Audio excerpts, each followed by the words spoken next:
Welcome to the Waterloo City Council regular session on Monday, February 21st. Roll call, please. Mr. Bozen? Here. Mr. Nichols? Here. Mr. Amos? Here. Mr. Childs? Here. Mr. Greider? Here. Ms. Wilder? Here. And Mr. Foyce? Here. Can we have a moment of silence, please? Thank you.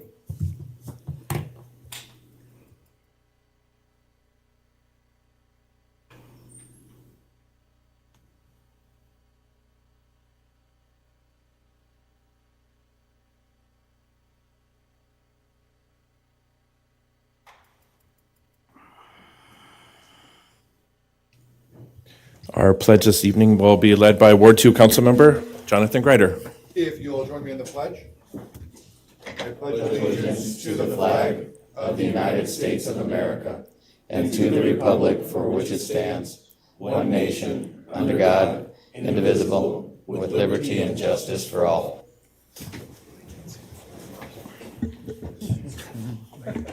Okay, may I have a motion, please? Mr. Mayor Pro Tem, Mr. Greider. I make a motion to approve the agenda as proposed, as well as the minutes of the February 7th, 2022 regular session and the minutes of the February 15th, 2022 special session, both as proposed. Second.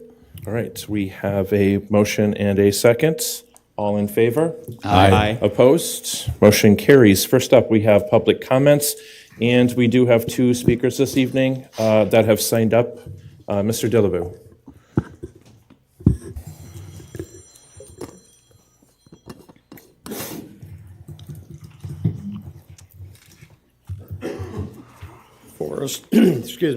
Forrest Dillaboo, 1725 Huntington Road. Tonight I would like to talk about the Katowski Road reconstruction program that went on. Before this even started, I saw engineering out there measuring it and doing elevations and whatever all they do. And I talked with those guys and they said they were going to put in a new concrete road. I thought, how tremendous for Waterloo. Concrete over asphalt. I was absolutely thrilled. And as the project got started, they poured the south end of Katowski with concrete clear up to the intersection. Very short order. Did a good job. Looked nice. Then the intersection set for a long time, and they started pouring it one little section at a time. I say little, maybe it wasn't so little. Anyway, they poured one section at a time rather than pouring all of the intersection. I asked engineering, are we going to be able to get it done before school? And they said, we sure would love to. Well, we didn't quite make it. We missed it by a week or two. And then soon as it was open for about a week, the contractor came back and cut out a large section of that intersection, hammered it out, took the brand new concrete out. And I got in contact with him later on and asked him, why in the world did we cut out that brand new concrete?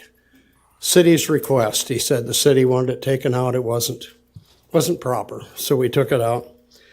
And I said, you've also had a large sanding unit out there, sanding that section south of there. They ground the top surface off of much of it down there. If that was my driveway, I would be heartbroken and figure that I'd shorten the lifespan of that to half of what it would be. Just one thing after another. And then when we get the intersection fully open, if you go up there and drive that on Huntington Road to Katowski and then try and make a right turn, there's one lane for about 200 feet. Then it goes to two lanes. The reverse funnel effect. It's real tight at the intersection and opens up when you get a couple hundred feet away. That's totally not the way I would build one. My driveway is flared at the bottom. Every street I go across is flared at the bottom. This is just the opposite. The other day, one of the visitors to my home left, and they went that direction. They said a semi had to drop to the left lane, make a wide sweep, take the tractor over top of the median, and after he got over the median, he dragged the hind wheels over the curb. The curb on the southwest side, the first couple of weeks it was open, was damaged. The guy tried to take a tractor trailer over there and broke the top of the curb off. It's just one thing after another. This is a terrible intersection.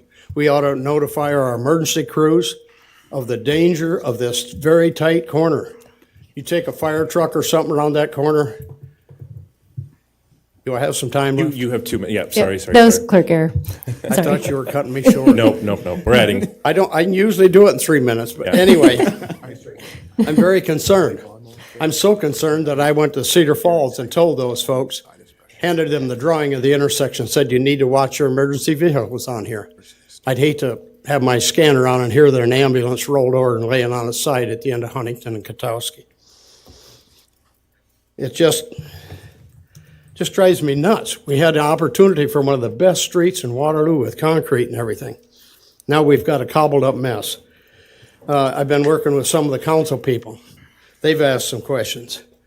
It sounds like for $30,000, we can cut the curb down, put some rock there so the trucks can run over the rock and not jump over the curb, lower the curbs down, cut them back a ways. That was estimated at $30,000. To put in a full turn lane and make it what I think it should have been to start with is another $70,000. It looks like $100,000 engineering oversight. We talk about our money. This is down the drain money. All we can do is go back and spend more money and try and make it what it should have been to start with. And one more quick thing. Out on Shawless, those 3 stop signs out there that cost us $600 a piece. I drove out there a couple different times. I like to see the progress going on the theme park. Those are used stop signs. They were evidently taken off of their salvage pile. I'm 100% for using used things when we can.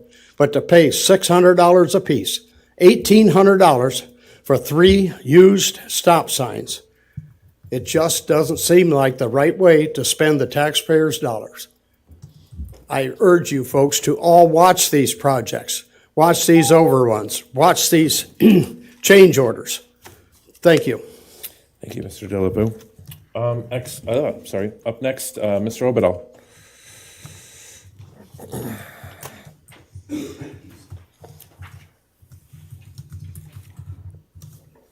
Thank you, Mr. Mayor. Pro Tem Todd Obadal, 124 Amity Drive. I would like to thank Mr. Dillaboo for speaking on the topic that he brought to the attention of everyone here and everyone that's watching. It's this type of input that I think leads to a healthy Waterloo, and having the citizens involved and getting response from our city council and administration and our department heads is a very good thing and leads to a better Waterloo for all of us. I was here before. I had advocated for the idea of having meetings back to every week. That allows for more participation from the citizens. I would also like to have make sure that this podium is open for people that didn't simply call ahead of time to arrange for 5 minutes ahead of time. Sometimes people might not be aware of what's on the agenda until after 4 o'clock and have something that they want to bring up that isn't on the agenda during these public comment hearings. I think that is responsive government, and it's government of the people and by the people and for the people, and that is something that we should strive for. We had, and on that note, the last meeting took place on the first Monday in February. The first Monday in February on even years is the night of the caucuses. The caucuses are very important to Iowa, being our first in the nation status during the presidential years, but they're also important in the off-presidential years. This is an opportunity. This is when the people that are active on both sides of the aisle participate in determining what their party platform is going to be and who's going to be their representatives at the county level. I would ask, as a note to be made, that perhaps we could make some sort of entry into the city code that would have us not have our city council meetings on the nights of the caucus in the future, and facilitate more civic participation by our citizens. Leading up into that meeting in January, we had a meeting on the 3rd, and then we had a special meeting on the 11th to address the issue of the grocery store and the minimum assessed value in the grocery store. I I raised the issue, and others have as well, of having these special meetings called is not conducive to public participation, that the simple solution to this is just having weekly meetings. We had another special meeting that was called last week during an off week. The frequency of these is quite startling here at the start of a new year with a new council. I think that again, we should just go to every single week and having these things, and we would avoid what happened in that special meeting, where in an effort to push through a project more quickly, we actually delayed that project going through by having the special meeting and altering the agreement on that. I was not at the last city council meeting. I was at the caucuses. I was reviewing the minutes. I didn't see anything about the reevaluation of the grocery store. I brought up as an issue that the development agreement is not in accordance with state code, and so my question is the reason for delay on the grocery store project, has it just been that we had a special meeting in order to hasten its completion, and now we didn't have it on the agenda last week, and I didn't see it on the agenda this week? Has an issue been recognized by the city that the development agreement itself needs to be reworked in order to be compliant with state code? That is my question, and I would like to have an answer on that. Thank you. Mr. Anderson? Noel Anderson, Community Planning Development Director. I don't believe there's any further actions required on the all-in grocers to proceed, so the last actions the council took for the amendment gave them the timeline that they had requested, and there is steel delivered at the site, so they should be moving ahead with construction. In terms of the question that was originally asked, I believe back in 2018 or 2017 about the validity of the development agreement, the attorneys have looked at that. An answer has been previously provided, and we are in accordance with state code. Okay, thank you, sir. I know in the past we've had some public comment, and I know at the last meeting there were we didn't have time set aside for 3 minutes on one topic, and I know having conversations with Mrs. Felkley, we are going to be reviewing our Title I. So I will be offering the opportunity for anybody who would like to come up and speak from the public on any one topic that is not on the agenda. Please do so now. Okay. Oh. All right. Please state your name and address for the record. Tina King, 839 Knoll Avenue. I'm just here to represent our Edison neighborhood. Oh, so the Edison neighborhood is, It's we'll on be the talking agenda. about that. So Okay. we'll make sure that you get to Okay. have the opportunity to speak during that time. Okay? Thank you. Thank you. All right. Council. Mr. Mayor Pro Tem, Mr. Bozen. I just had a couple items. The first one I wanted to point out, and so that all of our citizens hopefully have received their postcard in the mail about our broadband survey, and it's very important that we complete these surveys, and that we ask you to do it during peak internet time so that they can actually time that. I've had a couple people reach out to me because they have issues because they don't understand the QR code, or they don't have a smartphone to scan the QR code. And so what I'm asking, and the city's gonna put something out, they're gonna try to get some more information out to the public. But if you don't have a smartphone, but you do have a computer and you have internet, we ask you to get on our city's website. And then there's another picture of the mayor talking about this, and you can just click on that, and it leads you right into the survey. And we would appreciate that we get these back, and that the only way we're going to know what type of internet service we have throughout the community is the return of these surveys. Excuse me, there it is, right there. Well, thank you for putting that up. So all you got to do is click on Mr. Hart there, and it'll take you right to that survey. The second thing, I just had a quick question for Chief Fitzgerald on really quickly, sir. Have we applied for the officer retention bonus through the state?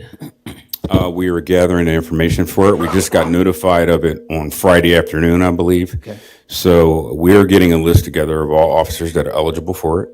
and we're putting that list in as a whole. So en masse, we'll put the, Excellent. And that's all I was asking, to see if we were aware of it and the process, because the application period is February 17th to March 11th. And for those that aren't aware of it, do you have any information? Otherwise, it's a $1,000 retention bonus. the governor's office pushed through a retention bill for police officers, where each officer that served over the last year would be able to be eligible for $1,000 in monies from the state. So as a department, we're putting together the list of officers that are eligible for it. We'll submit it to the state, and hopefully all of our officers will get that retention bonus. And Excellent. Thank you. That's exciting. That we can, that there's something out there that on the state level that actually benefits us. Indeed. I apologize for that. And I just had a quick question for Mr. Bennett on the RFID and the routeware. And just questioning, are we up to 100%? Are we out there using that entire system? Randy Bennett, Public Works Division Manager. We're not quite 100%. We do have probably 2 to 3 routes that we're definitely at 100% as far as most of them. Some days we're in the 90s. We do have a couple areas that we're still in the 50 to 60% range that we're still in the process of cleaning up the carts. But as far as reading every route and as far as all the trucks functioning, yes, that is working. Okay, and then if a citizen has an issue, like let's say their garbage doesn't get picked up because it wasn't out, or they had piles of garbage on top, do you have a contact information? How should they, if they have a problem or trying to contest the issue? As far, well, I guess to give you a little bit more background as far as routeware, that's one of the issues, or one of the things that, because of the technology on the trucks, we'll use an overloaded cart, for example. So if your cart is overloaded, we're able to just take a snapshot of that, so it takes a picture. So then that way, when the residents do call in and say, okay, which we still tag them, but when they go to call in for that, then we can actually kind of show that. But we're still going back and picking them up. So when the residents do, of course, and the reason why, for instance, an overloaded cart, the main reason why we don't like to pick them up is because when we go to do that, they'll fall on the ground and it makes a mess all over it. And that's what we're trying to avoid. But at least ways now with this technology, we're able to substantiate that, because in the past it was kind of more of a, he said, she said, and we would just end up going back and doing it, but we'd have to pull those off. Are we incurring any additional expenses since we've been up and running? I mean, are we having any maintenance issues? Are we having any other issues with routeware? We did have, as far as a couple of trucks, we did have some issues as far as where the RFID readers were located and the hopper. We did have some correspondence with routeware to where they're going to end up warranting them. So that was a good thing. It just had to do with the location. But as far as some additional cost, just because of the initial rollout, it does take a little bit more time, because especially as it's trying to read those RFID tags, especially in the areas where people have, like, say, the wrong size cart or more carts than what they're actually being compensated for, and as we're cleaning those up. So that's where we're kind of doing one route at a time. At first we were kind of doing it with all the routes, but that kind of got a little overwhelming. So that's where we're kind of just focused on one, so we get them cleaned up, and it seems to be working a lot faster. We're going to do something so that we're not having a hopper problem. The reason I ask is once we start entering into leaf and grass pickup and sticks and certain size branches, I would hate to have damage to those scanners when we bring into the leaf pickup. Yep, and that was one of the things when they originally installed them. I mean, we're not the first community that's done this. We're also not the first community that picks up yard waste. We did bring that up, and that's where we've had 2 trucks. Both of them have gone through the original reader and then a backup, and that's where, and they've, like I said, routeware stepped up and has covered those under warranty. We just went proactively and we moved them ourselves to kind of get them out of that area. But overall, it's going very well. Very happy with staff. Of course, it's new. Anything new, it takes a little bit of time. But we are planning on having an update here before too much longer to kind of maybe add on to this, but we're just not quite ready yet. I appreciate that, sir. Do you have something? Sorry, Randy. No, go ahead. Before you step down on the RFID readers, and is there a way to notify the address that they didn't get picked up that day? Yes. So that's the beauty of what the software is. So when the driver goes by, and let's just say your can's not out, What they do is they push the button, it takes a picture, it shows the time, date, stamp as far as that's not being out. So when the resident calls in, we're able to substantiate, okay, your cart wasn't out. But right now, if they're bringing it back out, we're still going back out and picking that up. And that's part of what, I think with the exception of two of you, it's all new council. That's why when we want to go to do this work session, we kind of want to reiterate as far as the reason why we went to this system. That'll be forthcoming, but it's just like right now we need to finish getting the carts cleaned up before we kind of get to that point. So with that then, Randy, and maybe when you're bringing this work session to us, would it be possible with this software that if there's that overload piece, or there's something wrong with not the card isn't there, that a text message, like somebody could sign up for a text message to say and notify, we didn't pick up your cart because of, like, you hit a button and then that owner knows we didn't pick up your cart because it was overloaded. I don't know if that's available with the software, but I mean, if you're going to bring it back to a work session, would you ask that question? Yeah, we can look into, okay, I'll elaborate a little bit. So one of the things of an additional service that we're looking at trying to do is through our Column system, kind of getting a little ahead of ourselves, but just to kind of give you one of the things that we are looking at, especially when it comes to, let's say, a windy day and the landfill is going to be closed, or let's just say it's a holiday and it's a double route. One of the things that we want to do, we always have issues, people, even though we put notifications and everything out, they don't necessarily always look at social media. They don't always look at the news or the paper, when we get those out there. And of course, that's missed. So one of the things that we are looking at doing that potentially could coincide with this, if they would sign up for the system where we could give that notification, but the call them all is something that we're wanting to do. So the cat's out of the bag. That's something we're working towards, but we just haven't done it yet. Okay, wonderful. Thanks, Randy. Any other council questions? Mr. Nichols, did you have? No, I think you're good. the work Okay. session will take Okay. that, yeah. Mr. Childs. Thank you. So I just have a few things. First, I'd like to double what You're good, Randy. Sorry. It's not for you. What Mr. Boson said. Please make sure that you do that internet survey. It's extremely important that we're able to move forward to the community and get this done. So if you need help with that, you can always give us a call. All our numbers are on the website. You can always send us an email if you have any questions about how to get that done if you aren't able to do it. But please get that done. We need that information.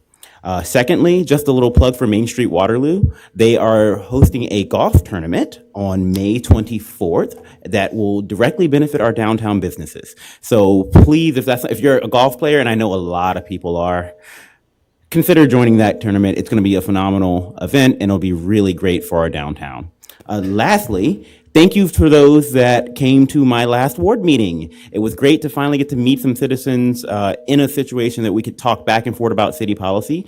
And we will be having another one. My ward meetings, which is Ward 1, will be every month, the last Saturday of that month at noon. It will last for exactly 1 hour. So you don't have to worry about coming and saying, well, am I going to hear you talk for 50 hours? No, it'll be 1 hour.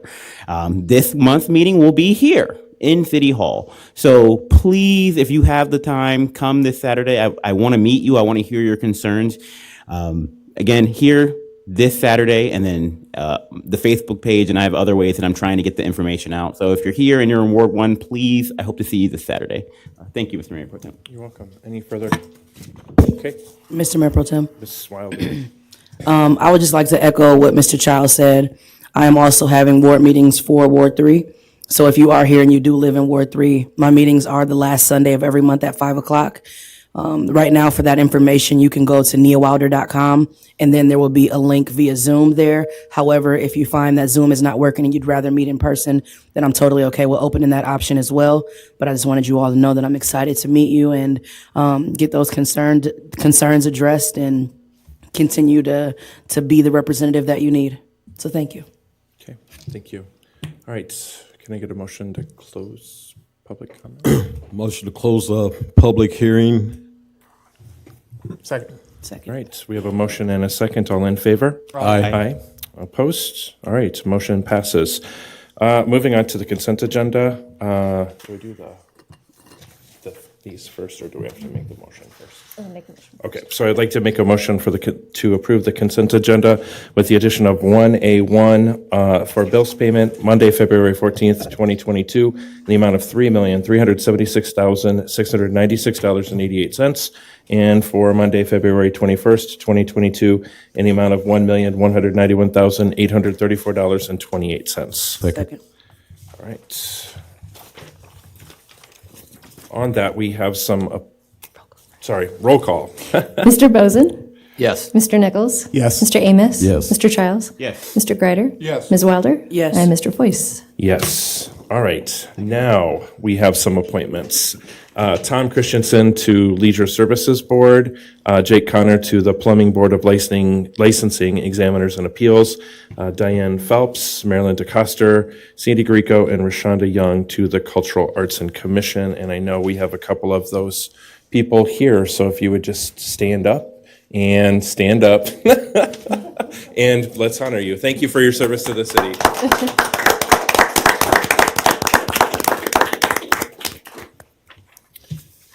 All right. Can I have somebody take public hearing number 2, please? Mr. Mayor Pro Tem. Mr. Greider. I'd like to make a motion to receive and file proof of publication of notice of public hearing, and that is for a request by JSA Development to nominate 425 Franklin Street as a locally designated landmark. All right. We have a motion and a second. All in favor? Aye. All right. Opposed? Okay. So we have public hearing. Anybody would like to get up and speak about 425 Franklin Street? Okay. David Deeds on behalf of JSA Development, 215 East 4th Street. Good evening, all. Appreciate the opportunity to be here and talk to you about one of our latest projects.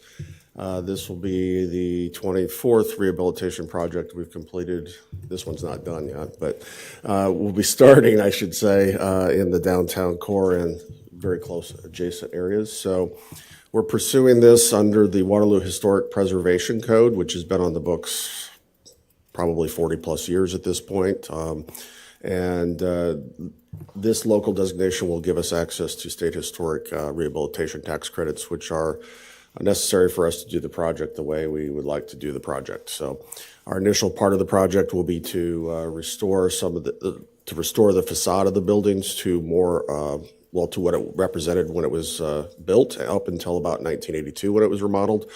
And you should see a pretty dramatic change on that corner, a very highly visible corner at the corner of Park and Franklin, which is where this building is at. So certainly if you have any questions, I'm happy to answer those. Otherwise, thank you for your consideration.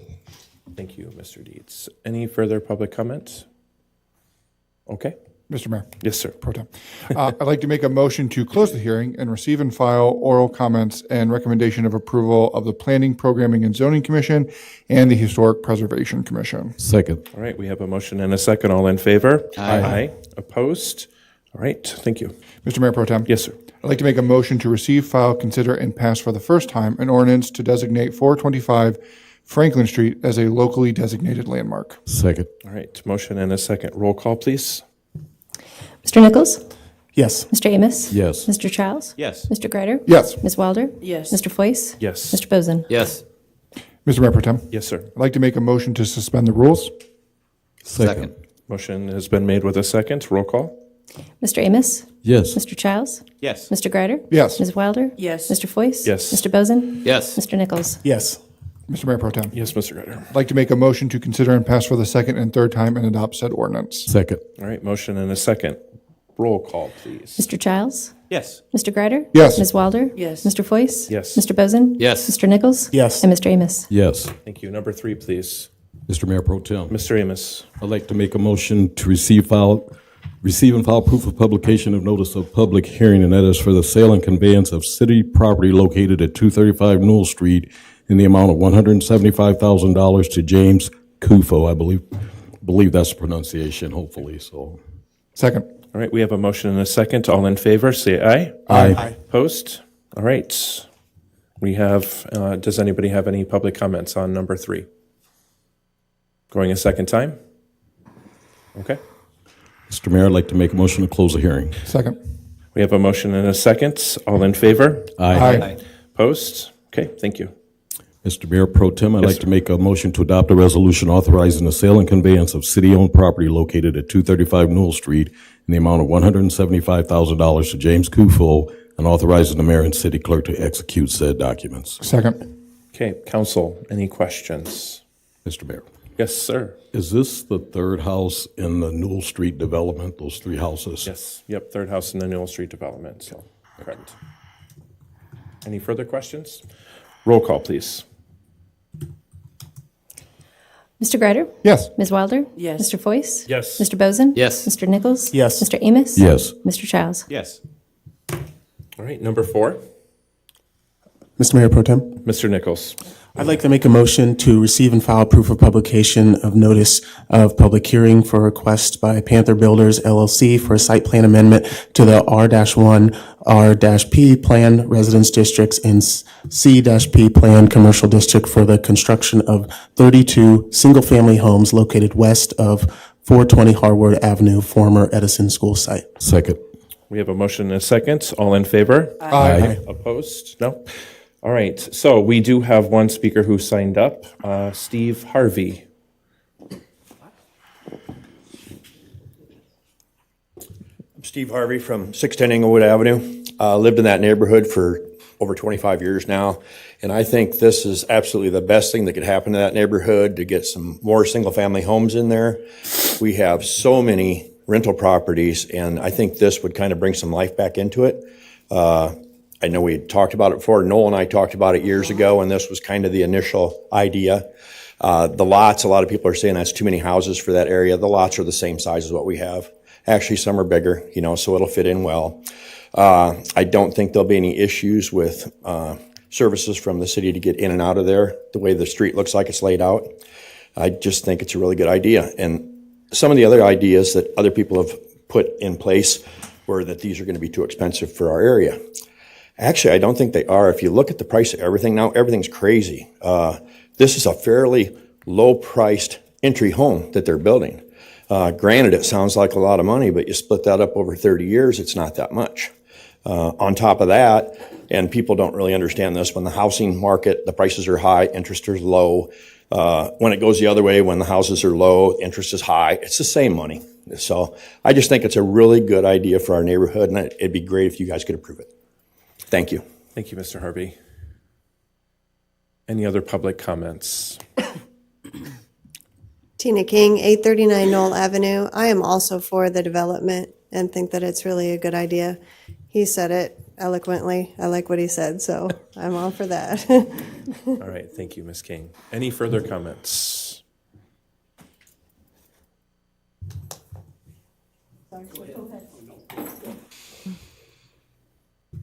We met at the elevator. Sorry about that. Lisa Scooble, Grove Cedar Valley, and with me is Jim Schaefer, who's also with our group. Carrie would have liked to have been here, but she is out of town. So good evening. I wanted to talk about this housing issue from an economic development standpoint for your review. I don't know if some of you know this. We've been talking about a lot internally, but Debbie Durham from the State Department of Economic Development has been saying by 2030, we will be needing 60,000 more housing units in Iowa than is expected to be built over the next 9 years. And that's important to us because we're also talking to site selection consultants over the last 12 months, really trying to understand what's changing our industry and how we can be attractive to help our existing businesses expand, but also attract new ones. And what some of them are saying, and it will continue to be a direct correlation between a community growing, their population, and workforce. More and more companies are seeking to locate where the workforce and talent is. We know that for a fact. A recent survey of Cedar Valley human resource managers, actually approximately 33.75%, has identified quality and affordable housing one of 4 most important amenities and offerings to attract employers. So having said that, not only just for Panther Buildings, but for other projects that come forward to you that are housing related, we encourage your favorable reviews so Waterloo can continue to grow and we can continue to attract more businesses and help our existing businesses expand. Thank you. Thank you.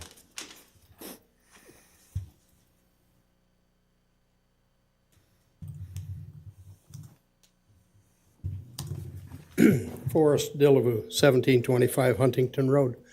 I too think this being developed should be a good idea.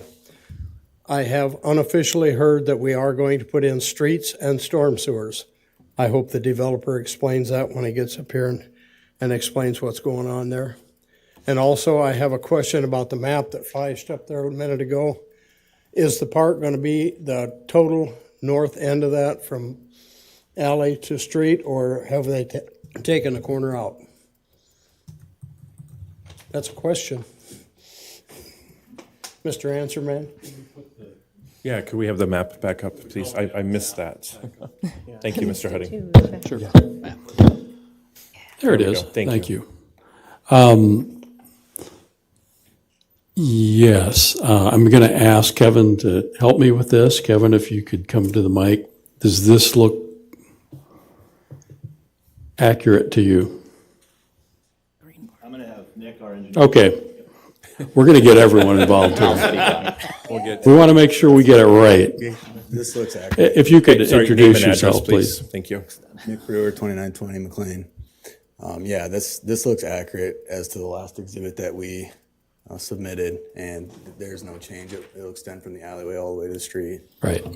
And, yeah, I believe that's just over 2 acres, and I think that's what we've been talking about. We've had a number of different iterations of what this park might look like, depending on where the streets aligned and so forth, but we worked with Kevin Fitro and his group in great detail, trying to put together what we think is a good representative size park for the neighborhood, and all of the amenities that we're talking about will fit in there. And we are working with community development and some other sources of funding to make this park become a reality. We'll start to do some in-house work right away.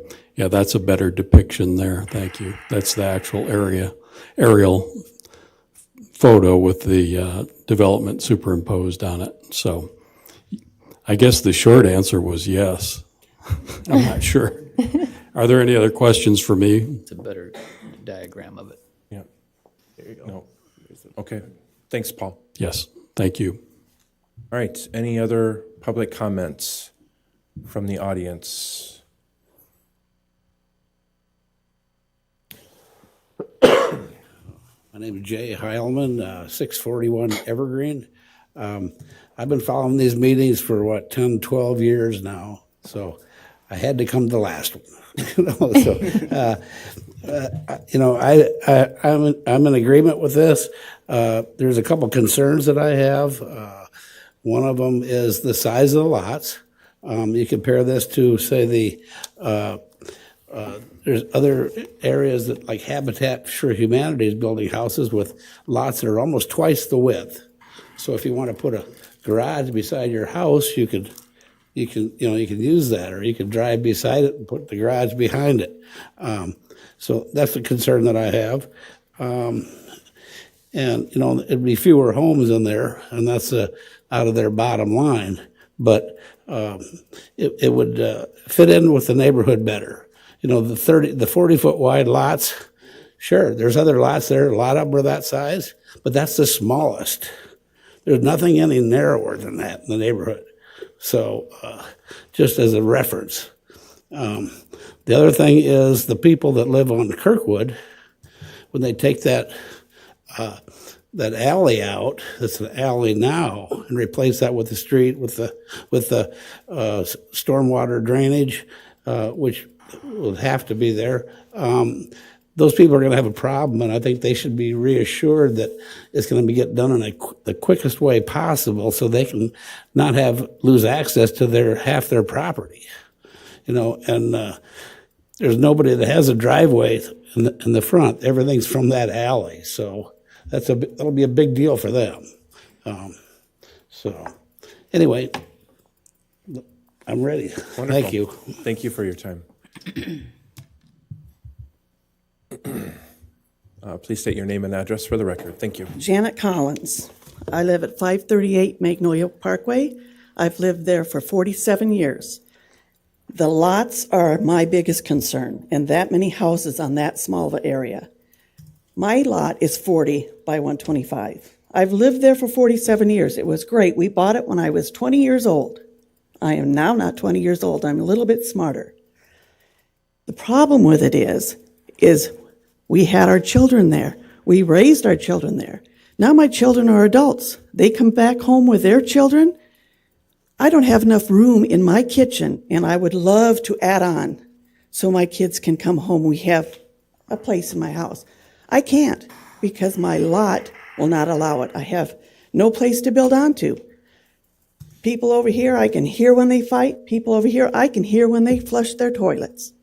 Now, I'm not saying that I love the area, and I love the idea of single-family houses, but my biggest concern is the lot size. Even if you get a 50 wide and then put the same smaller house on it, that to me would be best. Because like I said, you can't build on any place. And what we really want in our area, in my opinion, is not to have people move in, have their children, and then move out to a bigger house. We would like people to stay in that area, because since I've lived there, all the houses around me, older people that lived there when I moved in that had their children, they're now passed away. They have been bought by landlords, and they're just trashing. The neighbors around my house, the property values have went down because nobody wants to live in that area because they can't do anything on that size of a lot. So that's my opinion. Thank you. Anybody else from the audience?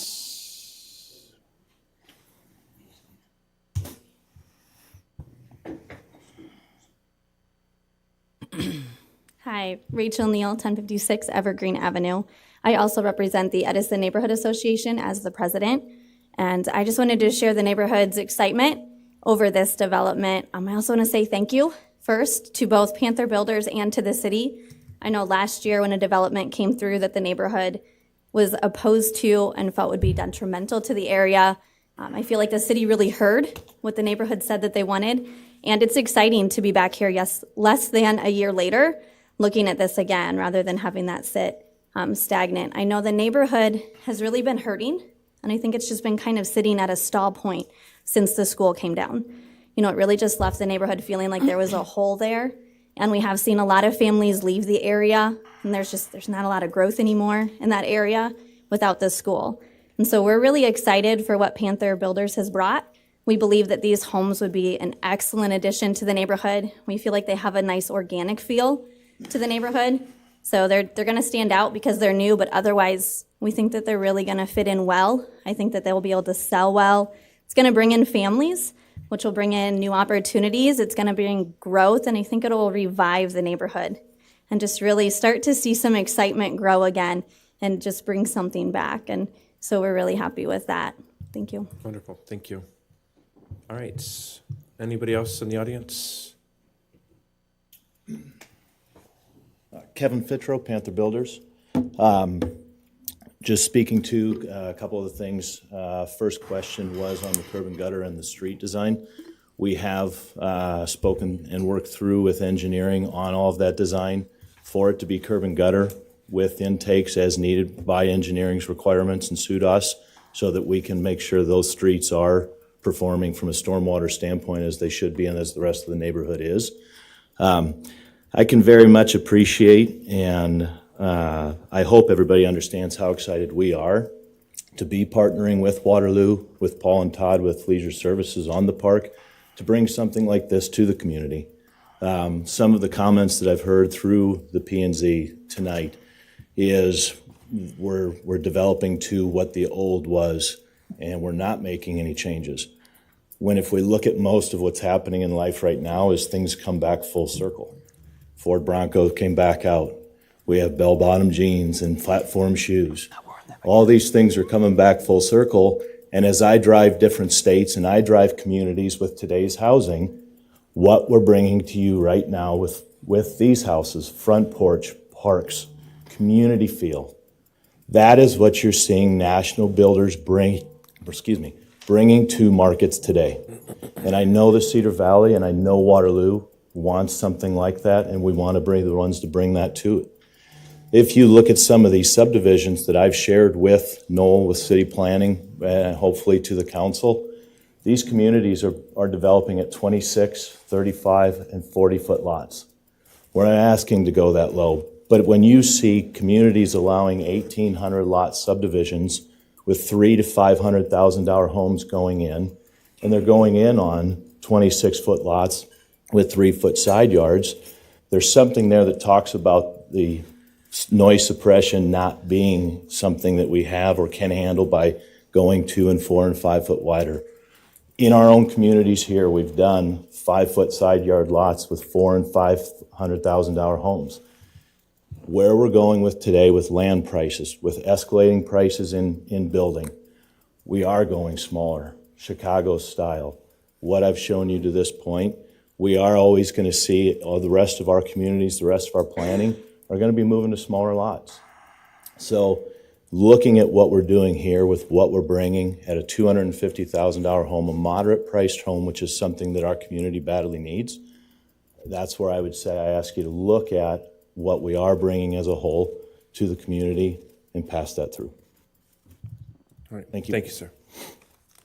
All right, and we do have a couple of emails that came in, and so Kelly, will you read those for us? Thank you. Okay, the first one is from Ben Neal. He lives at 1056 Evergreen Avenue. I could not be in attendance tonight. However, I want to express my complete support for agenda item number 4, the request by Panther Builders for a site plan amendment of 32 single-family homes located at the former Edison School site. This residential development being proposed by Panther Builders would be a great addition and asset to the Edison neighborhood. It will blend in nicely with the surrounding area, creating an organic and complete and complementary feel while bringing in new families and new opportunities for growth. This development is also exactly what the neighborhood wants. It is single-family homes on similar-sized lots with space left on Falls Avenue for commercial development and space for the city park near Bismarck Avenue. I'm excited about this development and the many positive things it would bring to our community. Thank you, Mayor and City Council members, for your time. Our second email is from Amy Cass Heichel, and she lives at 625 Magnolia Parkway. I'm a constituent of Ward 3, about a quarter of a mile from the old Edison School lot. I'm writing to express my favor for the current proposed development featuring single-family homes and a park area for future development. I have resided in this neighborhood since 2010, and my late husband had resided here since the late 90s until his death in 2014. I know residents had previously expressed much opposition to the development at the Edison School lot because it had always been promised to be developed as only single-family homes with a park to be included. Our biggest hang-up with the previous developer's plan was that they were not single-family homes of similar stature that were being proposed, and that the park would only come to fruition once the developer had sold all of the units. This left the neighborhood with the possibility of a very dense population in a very small area and a neighborhood that has limited parking and road access. The park was included in the previous developer's plan, but there were no guarantees that it would even be completed if the developer did not sell all the units. The new proposed plan now includes smaller family homes, which fit into the character of the neighborhood much more seamlessly, and I hope reduce the amount of potential traffic and congestion in the area for the time being. This neighborhood has always been a predominantly working-class neighborhood filled with privately owned homes of families, and there are many families with multiple generations living within the neighborhood. For the most part, I feel as if this new development plan is much more long-sighted and in better alignment with the part of the city's character. I felt it important to express my personal favor for this plan, as I feel it will be the best deal all around for the neighborhood at this time. Thank you for your time and consideration on this matter. Thank you. Mr. Oberdahl. Thank you, Mr. Mayor Pro Tem. Todd Oberdahl, 124 Amity Drive. I would just like to say that I support this project, and certainly at face value, everything looks great, and everything I heard about the supporting reasons for this is good. And I think certainly the developers know what they're doing and know what is going to be beneficial to them and will be beneficial to the community. Just as a side note, my mother's sister taught at Edison School, and I was there before I could go to school. And every time I go through there, I think back on that, and I see that empty space, and something should go there. My comment to the council is I would ask that that this not be pushed through, that the rules not be suspended and this pushed through, I think is important when people that have concerns, we've had some concerns up here tonight, that these people have a chance to voice their concerns and those concerns be allayed. Myself, just as a generic concern, of course, is the idea of drainage and runoff and how that's going to affect existing homes, let alone the new homes. That has been an issue in other neighborhoods in Waterloo, and I would just like to say, let's make sure that we get everyone on the same page. We measure twice and cut once and make this happen right. Thank you. Thank you.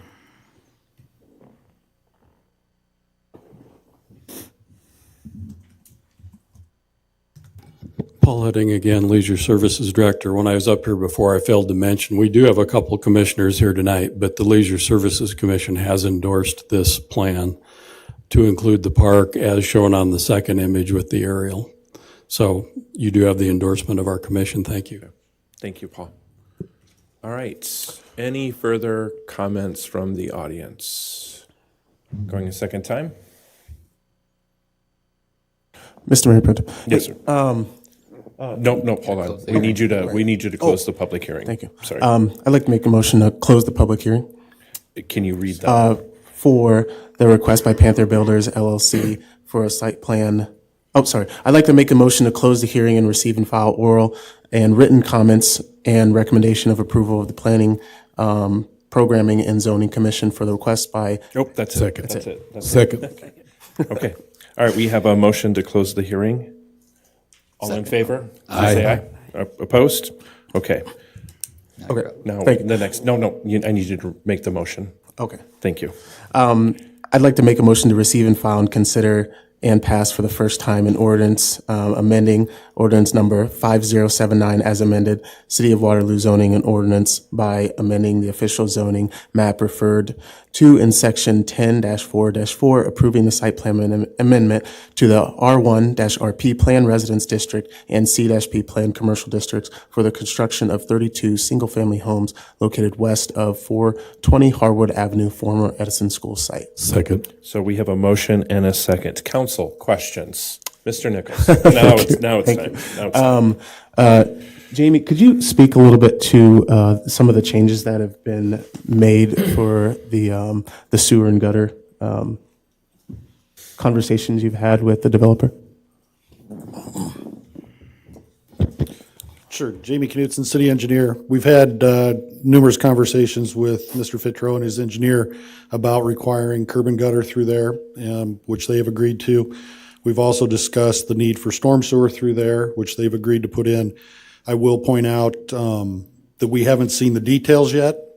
Excuse me. Generally speaking, the developers won't submit detailed plans until it kind of gets through this process. Then they'll supply us with paving plans and all of those things, and we'll submit those or we'll review those as needed and make sure that everything meets city ordinances. So it's pretty standard to not have the final plats, but the agreement that we are putting in. Correct. Yeah, most of the time they don't want to spend the money to do that just in case something happens at Planning and Zoning Commission or at City Council that it doesn't go forward. Okay, thank you, Mr. Nichols. Mr. Boson first. Thank you, sir. I just want to explain real quickly my thought process on this whole thing and why when people reached out to me that the answers they got were based on the information I had. Originally, when this came out, I was not in support of this development, and it was presented to us at the Leisure Service Commission meeting and the Planning and Zoning meeting in January. The plan called for alleys to be named for addressing purposes. The alleys were going to be paved, but without curb and gutter. Storm sewers and drainage was not included, and it wasn't going to be considered. Then we were told the alleys were going to be widened to accommodate snowplows and garbage trucks, and then they were going to be city streets. And when developers install city streets and developments, they have to be installed to our standards that include specific widths, curb, gutter, as well as storm sewers. Then I brought up the issue of water retention, and I was told it wasn't going to be required because when it was originally platted in 1909, it wasn't required. Edison School, keep in mind, was built in 1913. So the analogy that something wasn't required 113 years ago makes it that it's not required now, I don't support. And I mean, we don't we don't build those houses in this development to 1909 standards. We're building them to current standards. So I had an issue with that. The thing is 113 years ago, they didn't have paved streets. They didn't have paved driveways. They didn't have curb and gutter. They didn't have storm sewers. A lot of the houses didn't have gutters and downspouts. People just lived with water problems, and that's what it was 113 years ago. They didn't have sump pumps. I mean, people just accepted it. Our code of ordinances, Title 8, Chapter 4 requires a stormwater post-construction plan submitted by the developer, designed by a civil engineer, an architect, or landscaping architect to the city to be reviewed and approved by the city. So that was the reasons why I had issues with this problem from January on. So let's fast forward to today. I've been assured that the streets in this development are going to be installed to city specifications, including curb and gutter. Storm sewers are going to be installed, and there's going to be a post-construction stormwater management plan that will be submitted to the city. And based on these changes, I am 100% in support of this project and rezoning. I too would like to know from Mr. Fitro or when we could get a time frame on how long that alley that parallels Kirkwood is going to be tore up, so that the people that live on that street have an idea on how long they're not going to have access to their driveways or garages. So that'd be important. And I also want to thank Kevin Fitro and Panther Builders for listening to these concerns and their willingness to address these issues and move this project forward. I truly believe it's going to be a great addition to the Edison neighborhood, and thank you.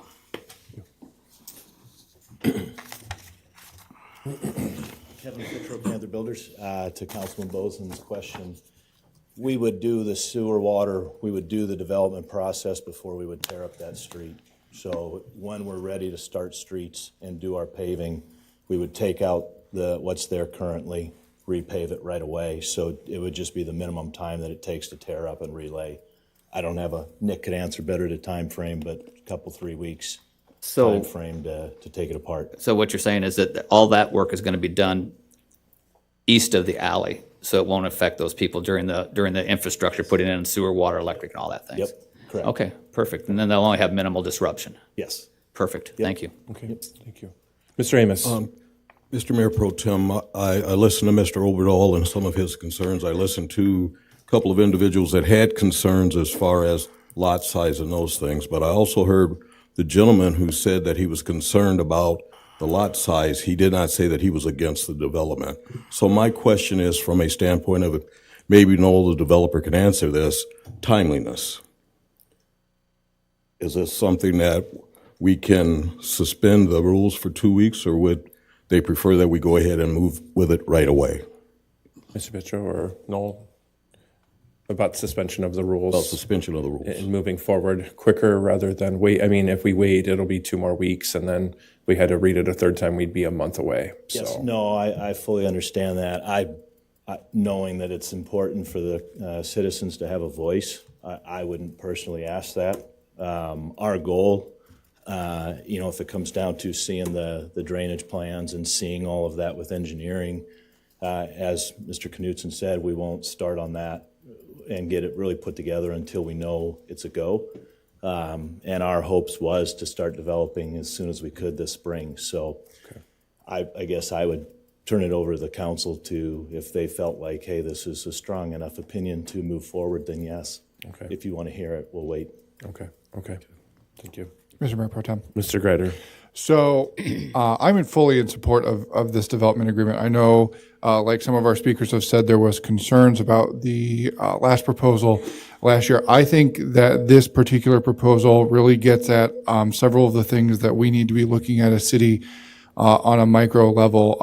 I think the density of these houses is actually really good when we're talking about bringing people back into our community, ability to service those locations with city services. One of the things that we don't talk about, and I represent Ward 2, and some of the developments have really big lots and the houses are really far spaced apart. That costs time and money when city services have to respond to those things. And so having these smaller lots, I think, is cost effective for us, but it's also what people are looking for. As one of the first millennials on the city council, I know that my generation is looking for smaller houses because we are spending more time outside. We're spending more time in our city center, which we're doing with Main Street and others. And so having a smaller house that we can afford is a lot more important to us as a generation than just having something that's large and looks like what our parents may have purchased in the 80s and the 90s. I'm glad that the neighborhood was brought into this conversation. I also shared the concerns about water problems because we've sometimes had to play whack-a-mole with those issues. So I'm glad to see that the developer is working with us. But I'm fully in support of this because we clearly need more housing. We need more housing for families. And this is just the type of plan that does that in a sustainable, environmentally friendly, and financially sustainable way. So I'll be a yes. Thank you. Thank you, Mr. Greider. And I've had people contact me over the last couple of weeks about this, and they were very adamantly against the original proposal, some of the changes, and they've completely been on board with this. I want to echo Mr. Greider's comments about the family. While I may be not a millennial, I understand a little bit of some of the things that are going on. And I think one of the things that we are looking for as a city is that we are trying to bring community and opportunity here. I think that's what this does. I think we can fully say, we address the concerns, not 100%. That's never easy to do it 100%, but we address the concerns, and we are putting a park there where somebody has really wanted that park, and you want to talk about a family and a family structure in a community. That's one way to do it, is have a park. I think all of us and everybody on the audience can remember the parks and the times that we had with our friends and the opportunities to build that neighborhood. We also know that families are smaller than what they were 20, 30, 40, 50, 60 years ago as well. And so these right now are going to fit our needs. It's going to make us start to meet some of the opportunities that we want as we're trying to work towards our 2030 vision. So any further council statements? Mr. Mayor Pro Tem. Ms. Wilder. When this development first came about, I was reaching out to the different residents that lived over there just to make sure that this is something that they want. And in the beginning, we heard a lot of them saying that they didn't like it because of the lot size. So then I was worried that it wouldn't be the right development or opportunity for that neighborhood. But then recently we've heard an outpour of support for this and appreciation for Panther Builders for answering questions and concerns and being so diligent with answering those questions when it came to the citizens' concerns. So I appreciate you for that, because you could have just been closed off, closed door. This is what we're doing, and I'm not answering to anyone. But you opened your doors, even your cell phone number, to a lot of those Edison neighborhood, the neighborhood association and residents. So I can appreciate that, and I want to thank everyone for coming to show that support, so that at least we know that there are people that would appreciate something like this happening. Even with Mr. J, he was on the fence for a while, and then he started to come around. So now I'm starting to feel like this is something that the neighbors do want. And Panther Builders, you do have a high standard set. So I hope that you take this and you do the right thing with it, and you really make it a memorable experience for those neighbors over there. Okay. All right. And I just want to say, nope, I can't say no. Never mind. Roll call, please. Ms. Stokely. Sorry. Ms. Wilder. Yes. Mr. Foyce. Yes. Mr. Bozen. Yes. Mr. Nichols. Yes. Mr. Amos. Yes. Mr. Childs. Yes. And Mr. Greider. Yes. Mr. Mayor Pro Tem, Yes, sir. I'd like to make a motion to suspend the rules. Second. All right. Motion with a second. Roll call, please. Mr. Foyce. Yes. Mr. Bozen. Yes. Mr. Nichols. Yes. Mr. Amos. No. Mr. Childs. Yes. Mr. Greider. Yes. And Ms. Wilder. Yes. All right. The motion has passed. I'd like to make a motion to consider and pass for the second and third time and adopt the ordinance. Second. We have a motion and a second. Roll call, please. Mr. Bozen. Yes. Mr. Nichols. Yes. Mr. Amos. Yes. Mr. Childs. Yes. Mr. Greider. Yes. Ms. Wilder. Yes. And Mr. Foyce. Yes. All right. Number 5, please. Thank you, Mr. Petro. Appreciate it. Thank you. All right. Number 5. Mr. Mayor Pro Tem. Mr. Greider. I'd like to make a motion to receive and file proof of publication of notice of public hearing, and that is for demolition services with regulated asbestos-containing materials, Rockham, contract number RD-2022-02-01P, located at 408 Cortlandt Street. Second. We have a motion and a second. All in favor, please say aye. Aye. Opposed? All right, we have any public comment on demolition services? Going a second time? Mr. Mayor Pro Tem, Go ahead. I'd like to make a motion to close the hearing. Second. We have a motion and a second to close the hearing. All in favor? Aye. Opposed? All right, the hearing is closed. Mr. Mayor Pro Tem, Yes, sir. I'd like to adopt a resolution confirming approval of plans, specifications, form of contract, et cetera, and authorizing to proceed. Second. We have a motion and a second. Roll call, please. Mr. Nichols? Yes. Mr. Amos? Yes. Mr. Childs? Yes. Mr. Greider? Yes. Ms. Wilder? Yes. Mr. Foyce? Yes. And Mr. Bozen? Yes. Mr. Mayor Pro Tem, Yes, sir. I'd like to make a motion to receive and file and instruct city clerk to read bids. Second. All right, we have a motion and a second. All in favor? Aye. Opposed? All right, Mrs. Fogley. Okay, our estimate was $30,000. Our first bidder was D.W. Zinzer Company of Walford, Iowa. They provided 5% security. Their bid amount was $69,400. Second bidder was Lansing Brothers Construction Company Incorporated of Luxembourg, Iowa. They provided 5% security. Their bid amount was $37,600. And our final bidder was Schrader Excavating and Grading Company of Walford, Iowa. They provided 5% security. Their bid amount is $87,315. And then also just a note on Lansing Brothers, on their bid sheet that all the bidders provided, their dollar amount was $37,600. But I believe after some discussion, there was a change to that dollar amount, which is why there's a difference in what you see in the resolution awarding the bid from the bid tab. Thank you. All right. Mr. Mayor Pro Tem, Yes, sir. I'd like to adopt a resolution awarding bid to Lansing Brothers Construction Company Incorporated of Luxembourg, Iowa, in the amount of $32,400 in conjunction with demolition services with regulated asbestos-containing materials, Rockham, contract number RD-2022-02-01P, located at 408 Cortlandt Street, approving the contract bond and certificate of insurance and authorizing the mayor and city clerk to execute said document. Second. Council, any questions on this? Okay, roll call. Mr. Amos? Yes. Mr. Childs? Yes. Mr. Greider? Yes. Ms. Wilder? Yes. Mr. Foyce? Yes. Mr. Bozen? Yes. And Mr. Nichols? Yes. All right, number 6, please. Mr. Mayor Pro Tem, Mr. Nichols. I'd like to make the motion to receive and file proof of publication of notice of public hearing for asbestos abatement services contract number AB-2022-02-04P for properties located at 300 Allen Street, 307 Sumner Street, and 615 Glenwood Street. Second. All right, we have a motion and a second. All in favor? Aye. Opposed? All right. Public comments on asbestos services. Going a second time? Mr. Mayor Pro Tem, Yes, sir. I'd like to make a motion to close the hearing and receive and file oral and written comments. Second. All right, we have a motion and a second. All in favor? Aye. Opposed? Okay, go ahead, Mr. Nichols.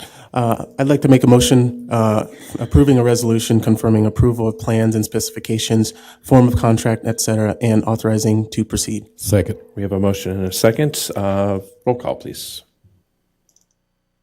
Mr. Childs? Yes. Mr. Greider? Yes. Ms. Wilder? Yes. Mr. Foyce? Yes. Mr. Bozen? Yes. Mr. Nichols? Yes. And Mr. Amos? Yes. Mr. Mayor Pro Tem, Yes, sir. I'd like to adopt a resolution awarding bid to All Star Environmental of Dubuque, Iowa, in the amount of $3,715.00 in conjunction with asbestos abatement services contract number AB-2022-02-04P for properties located at 300 Allen Street, 307 Sumner Street, and 615 Glenwood Street, and authorizing mayor and city clerk to execute said document. Second.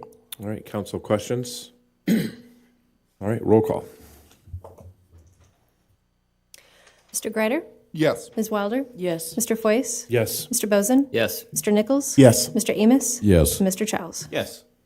All right, number 7, Mayor Pro Tem, Mr. Amos. I'd like to make a motion to receive and file proof of publication of notice of public hearing, and that is for the sale and conveyance of 8 city-owned lots located northeast of 808 West 2nd Street, northeast of 624 West Park Avenue, formerly 409 and 413 Wellington Street, 300 Allen Street, and 921 West 2nd for the construction of 3 new homes and the rehabilitation of 2 homes in the amount of $1, including a development agreement to Iowa Heartland Habitat for Humanity. Second.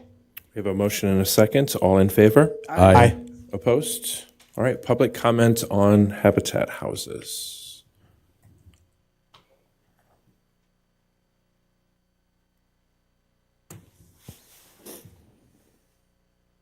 David Dryer, 3145 West 4th Street.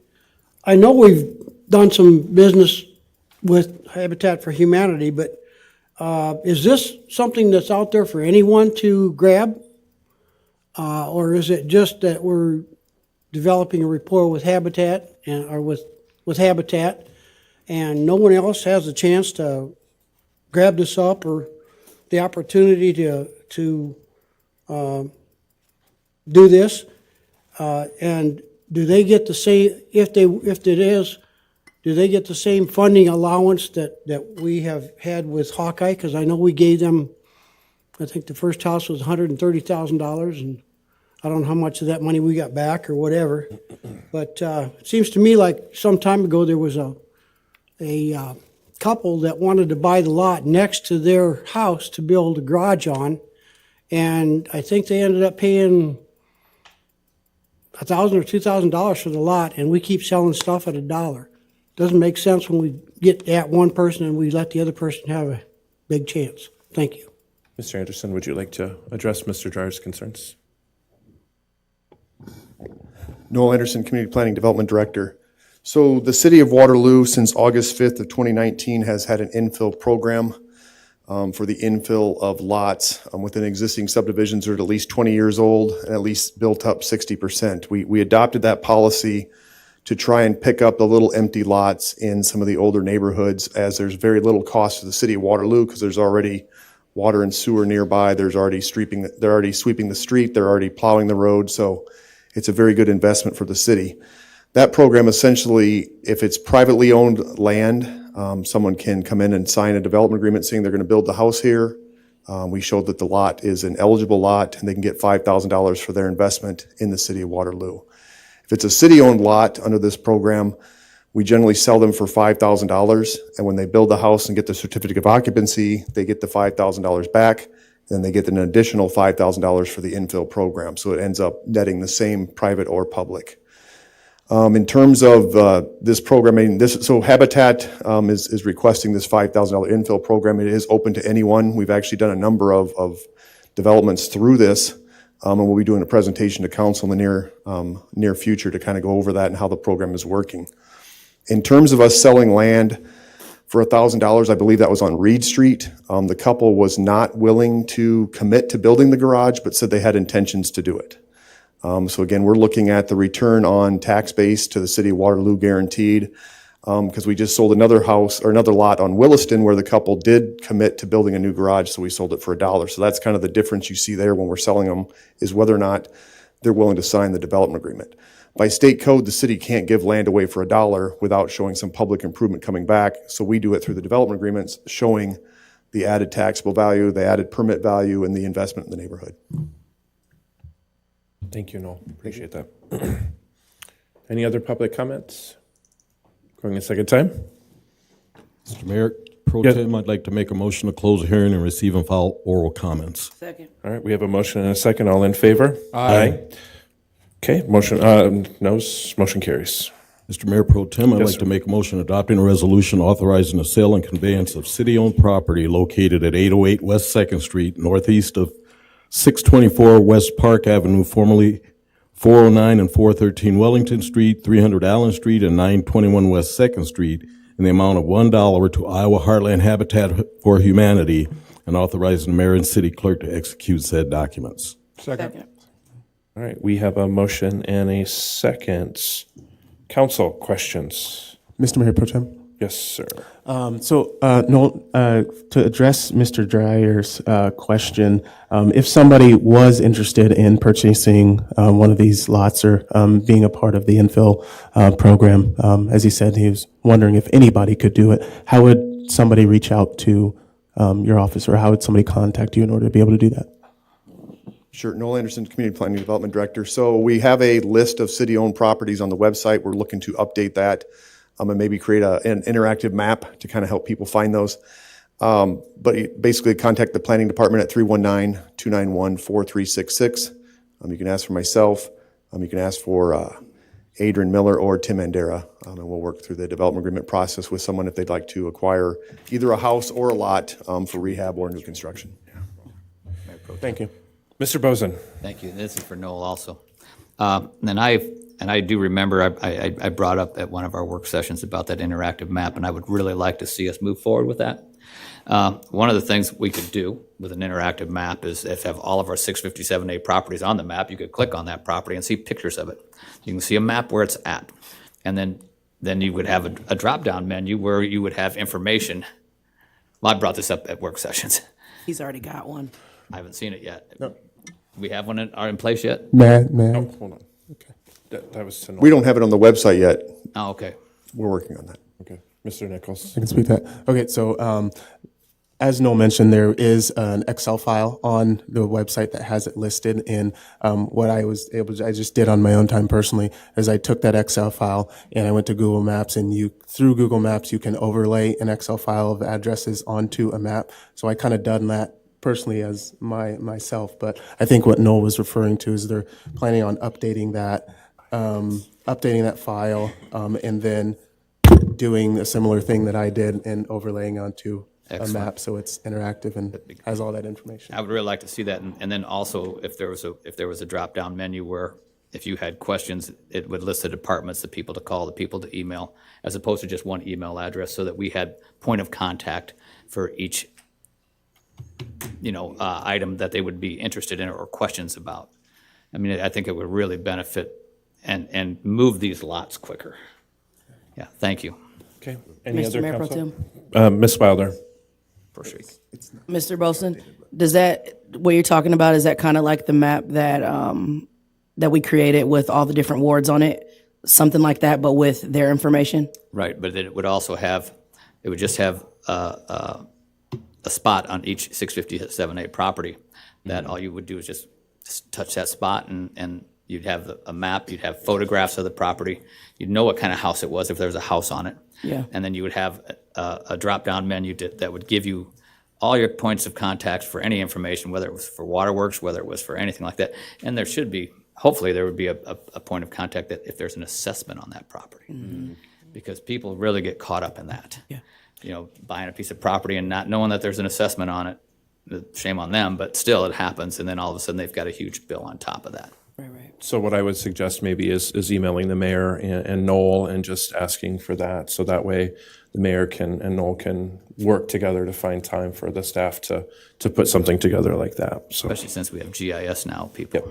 Yep. All right. Rob, maybe you could share that. Roll call, please. Ms. Wilder. Yes. Sorry, I said that kind of weird. Mr. Boyce. Yes. Mr. Boson. Boyson's close enough, but yes. Punch drunk. Oh, goodness. Mr. Nichols. Yes. Mr. Amos. Yes. Mr. Childs. Yes. And Mr. Greider. Yes. Go back. Okay, Mr. Mayor Pro Tem, I'd like to make a motion adopting a resolution approving a development agreement with Iowa Heartland Habitat for Humanity for the construction of 3 new homes and rehabilitation of 2 homes, and authorizing the mayor and city clerk to execute said documents. Second. All right. We have a motion and a second. Roll call, please. Mr. Foyce. Yes. Mr. Boson. Yes. Mr. Nichols. Yes. Mr. Amos. Yes. Mr. Childs. Yes. Mr. Greider. Yes. And Ms. Wilder. Yes. We need to jump back up to number 6 really quick, please. I need to make a motion to receive and file and instruct the city clerk to read bids on the asbestos abatement services contract number AB-2022-02-04P for properties located at 300 Allen Street, 307 Sumner Street, and 615 Glenwood Street. Second. All right, we have a motion and a second. Mrs. Buckley. All right. Our estimate was $15,000. Our first bidder was Site Services of Algona, Iowa. They provided 5% security. Their bid amount was $13,725. Our second bidder was All Star Environmental. They provided 5% security. Their bid amount was $3,715. Our third bidder was Abatement Specialties, LLC of Cedar Rapids, Iowa. They provided 5% security. Their bid amount was $6,961.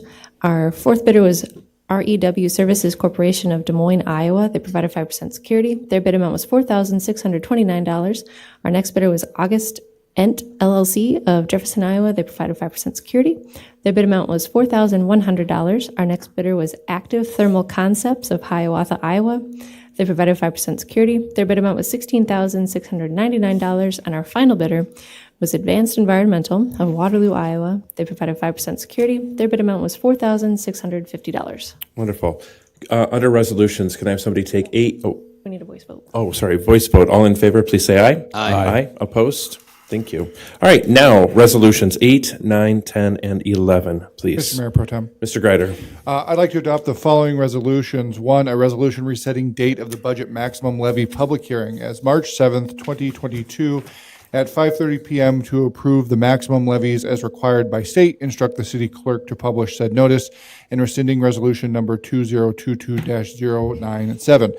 Next is a resolution approving Blackhawk County Gaming Association grant application in the amount of $6.5 million for transforming Gate and Burns Park. Number 10 is a resolution adopting the Gates Park Master Plan as recommended by Leisure Services Commission. And number 11 is a resolution adopting the Waterloo Aquatics Master Plan as recommended by the Leisure Services Commission. Second. All right, we have a motion and a second. Any comments from the public? 8 through 11. Okay, thank you. No, that's fine. I was just making sure. Council questions. Mr. Mayor Pro Tem. Mr. Greider. So this is for Director Hudding on the parks. And I want to say this first. I was blown away by the work that we saw in the work session. I really think that this plan is equitable.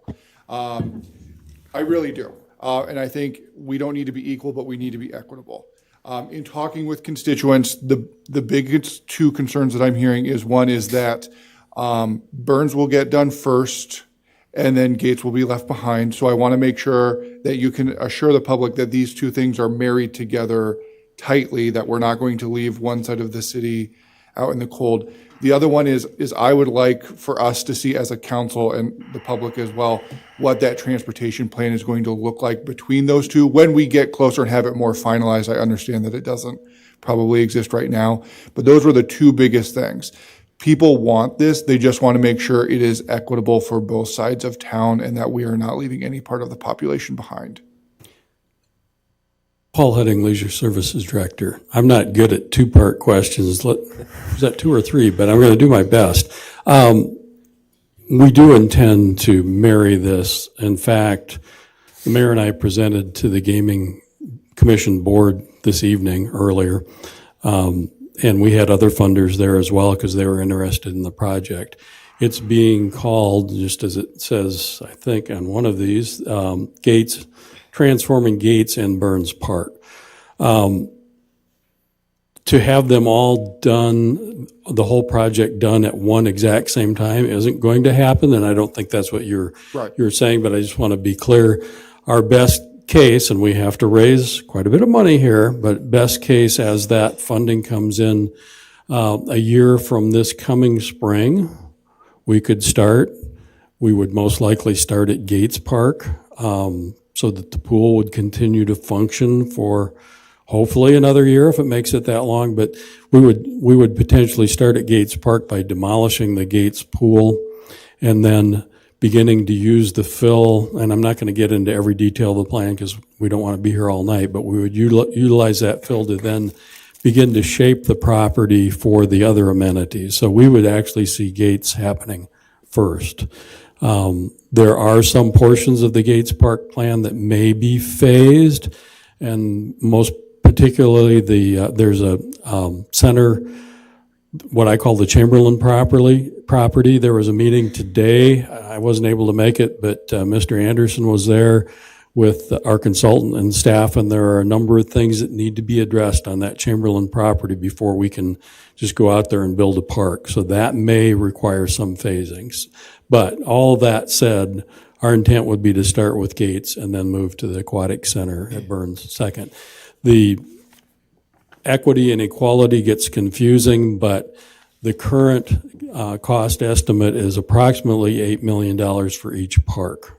So that has upped from, is up from 13.5 million. And at our meeting earlier today, our letter of intent, which we've sent in, they modified that upwards to 16. It's 16 million instead of 13.5.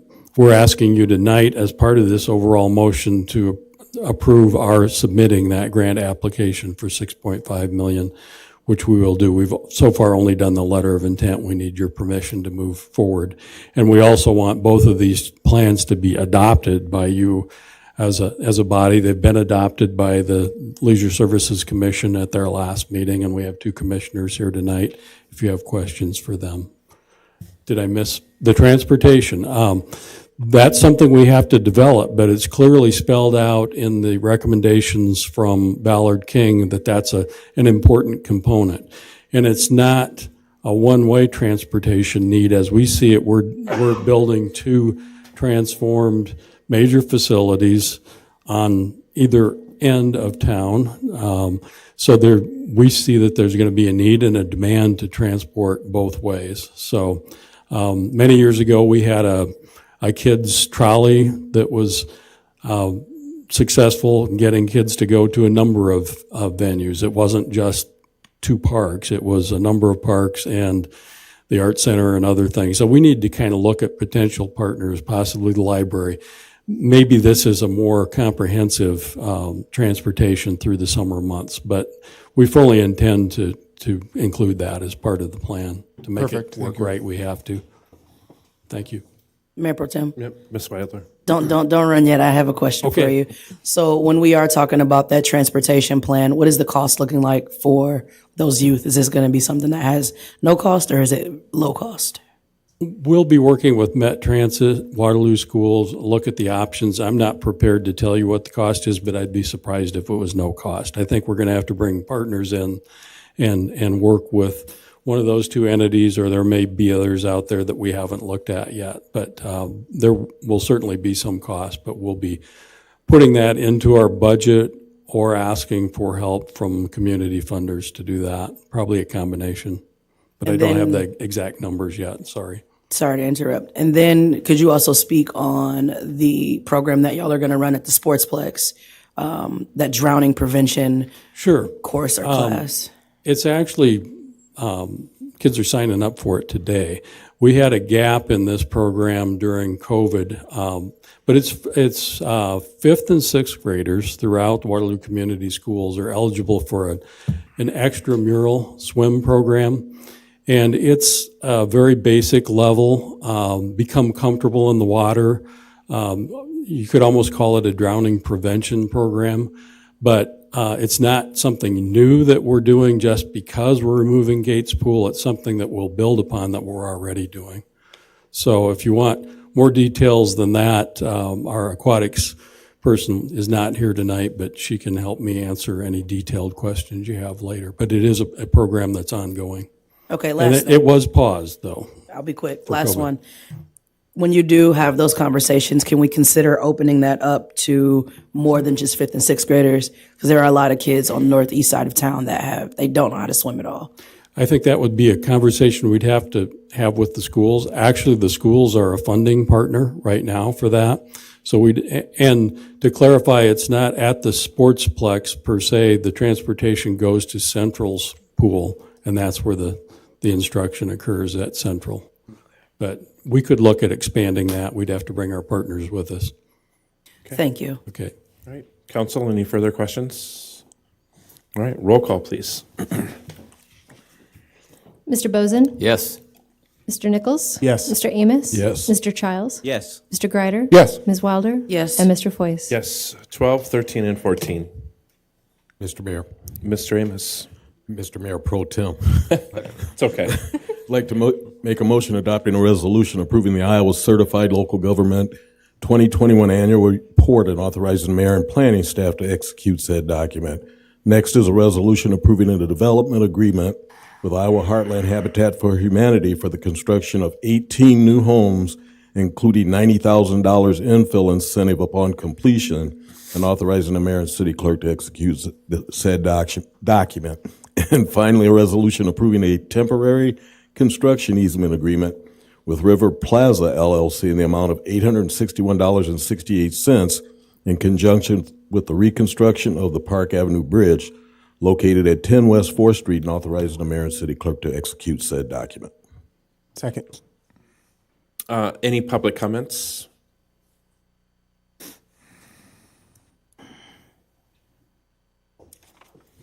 Edward Otteson, 1941 West 6th Street. I am the chairman of the Waterloo Historic Preservation Commission. One of my duties as the chairman is to present a summary of the Certified Local Government Annual Report that is before the council. Little action has happened over the last year, with much of the reason being due to the pandemic. Many meetings were conducted remotely because of this. However, the Commission continues striving to promote the cause of historic preservation in general and the history of Waterloo specifically. What accomplishments the Commission succeeded in during the last year are detailed in the report. With the exception of one item, the report does not cover what has been left undone. Visible signs of this can be seen in the Rath Administration Building. It continues to stand open to the elements that slowly deteriorate the structure and will ultimately cause its demise if nothing is done. In the same manner, the Dunsmore House, which will be included on this year's Iowa's Most Endangered Properties list, sits idle while money is set aside for it is held back. As noted in the report, a budget for training and commission expenses, as recommended by the State Historic Preservation Office, is not provided, unlike other cities the size of Waterloo. It is my hope that the Commission and the Council can work together in making substantial progress in historic preservation over the coming years. Historic preservation can and should be considered as a part of economic development. Historic preservation can and should be a selling point for Waterloo. Thank you for your time. Thank you. Council. Mr. Amos. Mr. Mayor Pro Tem, been on the council for quite a while, and this has always been an issue from a standpoint of the historic preservation and the funding for the buildings that are sitting idle.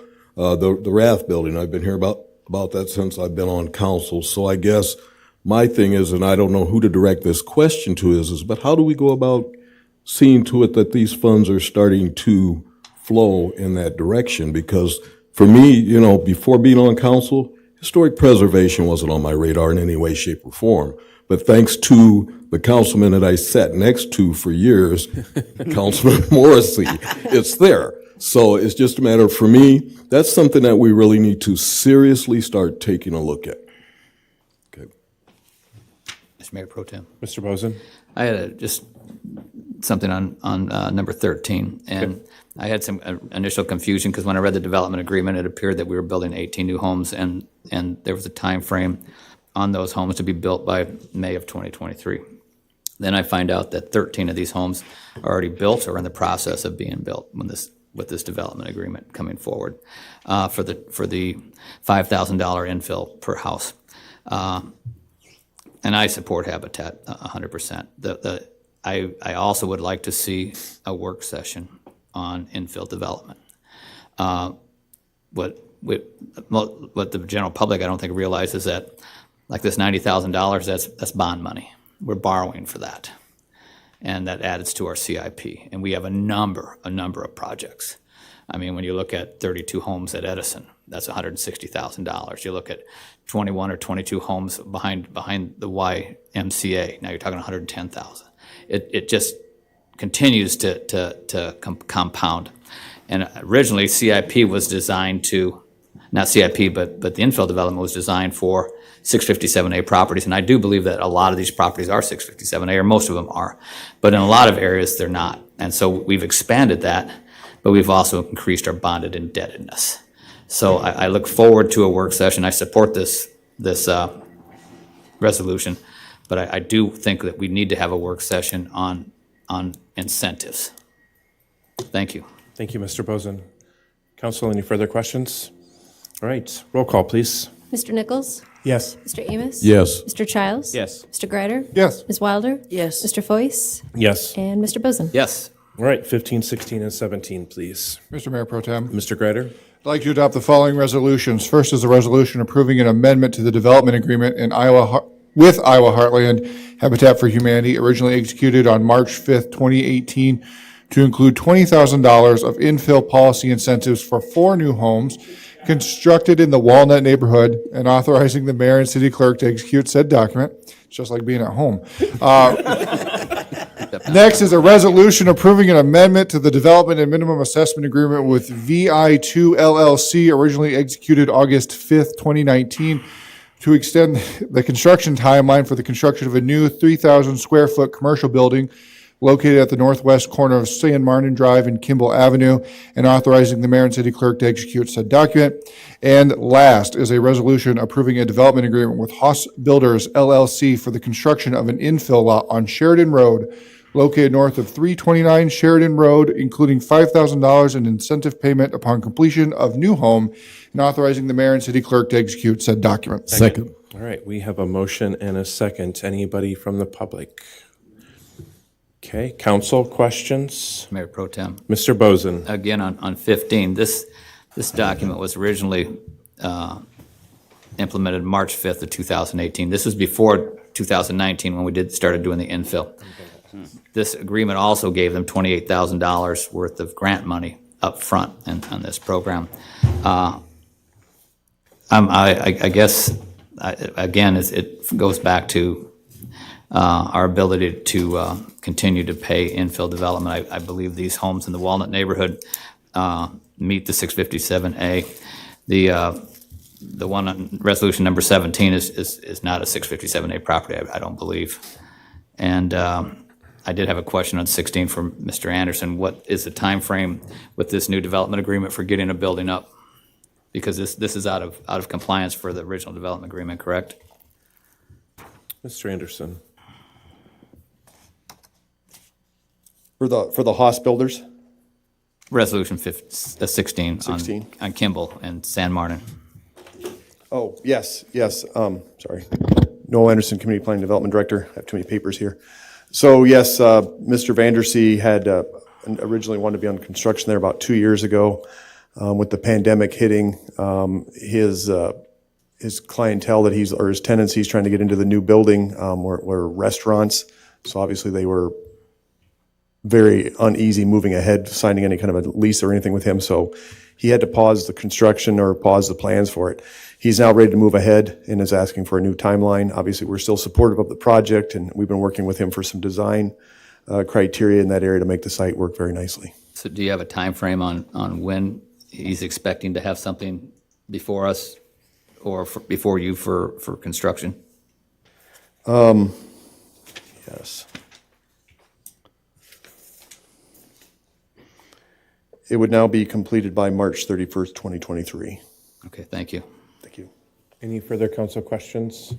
Okay, before we take roll call, I'm just going to say this really quick so we can get it queued up. There's a video that I was supposed to have shown at the beginning, so after we do this, please do not adjourn. We're going to have a police swearing ceremony video, so that I wrote down and failed to mention with all of that. So roll call, please, on 15, 16, 17. Mr. Amos? Yes. Mr. Childs? Yes. Mr. Greider? Yes. Ms. Wilder? Yes. Mr. Foyce? Yes. Mr. Bozen? Yes. And Mr. Nichols? Yes. Okay, thank you. And hopefully Agnes and Ed are giving them enough time. Perfect. All right, thank you so much. What a great honor and a pleasure today to give the oath of office to Kyle Janikowski, who is coming back to the city of Waterloo. And we're looking very forward to your continuation here. So if you would raise your right hand and repeat after me. I, state your name, do solemnly swear I support the Constitution of the United States and the Constitution of the State of Iowa, and I will faithfully and impartially, to the best of my ability, discharge all the duties of the position of police officer in the city of Waterloo, Blackhawk County, Iowa, as now or hereafter required by law. Congratulations. Chief, I think you have a few words for us, sir. It's a hint to have. Well, Mayor, Council, members of the community, it's great to have an officer like Kyle come back to us and, be ready to suit right up, literally suited up a few minutes before making the swearing-in ceremony. But it shows the strength of character that you have and the strength of the department, that you have confidence in this family as being one to welcome you back. And we do. We welcome you back with open arms. And as a matter of fact, I overheard the training lieutenant talk to you about putting you out solo and having you probably by yourself, throughout the week and then through the FTO process in no time. So we know how you work. We know what kind of person you are. And we know what you bring to the table. And we're just very happy to be able to fill these spots that we have that are open with people of quality. So welcome back. I know it was a long road back, but welcome back nonetheless. And please know the family is always here for you. As I told you at the elementary school when we talked before you left. And if you had any doubts or, you reconsidered to come on back, and you took me up on it. And I got you back in the mix as quickly as we could. So members of the community should know also that one of the things we're working on is retaining our personnel in addition to recruiting new personnel. This gave us a great opportunity to not only bring back someone that's already previously trained, save the city tons of money, but with that, being able to put him right out on the road as quickly as we can is a benefit to you, it's a benefit to us. So thank you again and welcome back. That's it. Mr. Boson. Yeah, I just had a quick question for the chief. Wouldn't he be eligible for the already certified sign-on bonus? If we had a bonus enacted, We did pass one, didn't we? that was for Waterloo residents. No, that was a work session that I had for Waterloo residents, but this was an already certified sign-on bonus and certified paramedics. Thought we passed that. And so if you're already certified police officer and hired, you got a $5,000 sign-on bonus. If you're already certified paramedic for fire, you got a sign-on I bonus. think part of the issue would be, carving out for people that leave for a very short period of time. In this instance, he left, let's say 3 to 4 months ago to move initially to Montana. Price of housing, missing family, and other things brought him back to us. And it would set a precedent I don't think we'd want to set in paying people. I was just curious because he is saving us a ton of money. Oh, yes. And we're going to put him on the street really quick. Within a few days. So, he literally left and will seamlessly work back into the mix here. Well, thank you, sir. You're welcome. Appreciate it. Thank you. Motion? Motion to adjourn. Second. Motion's been made. All in favor? Aye. Opposed? Nay. All right, we are adjourned. Have a great night, everybody.